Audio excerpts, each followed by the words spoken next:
Policia arrestoi me urdhër të SPAK Pandeli Bozhën, babain e kandidates së Partisë Social-Demokrate në Fier, Limonera Bozha, për veprën penale korrupsion aktiv në zgjedhje.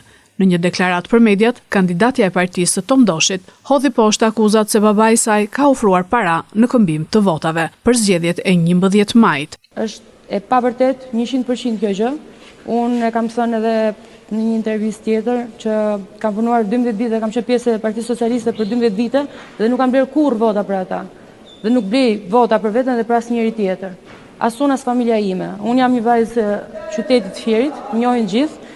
Familja ime është shumë e nderuar e respektuar dhe punëtore. Babai im është njeri shumë i respektuar. Ka ardhur të mbështesi vajzën e tij, si çdo prind besoj mbështet fëmijën e tij në gara të ndryshme. Në këtë rast babai im ka ardhur për të mbështetur vajzën e tij, po kurrë në asnjë moment nuk është folur dhe nuk është menduar që të blihen vota. Kështu që në mënyrë kategorike është një shpifje ndaj me dhe familjes time dhe kjo është e gjitha një gjë shumë tendencioze dhe nuk është hera e parë që familja ime intimidohet dhe ushtrohet presion që unë të trishem nga gara.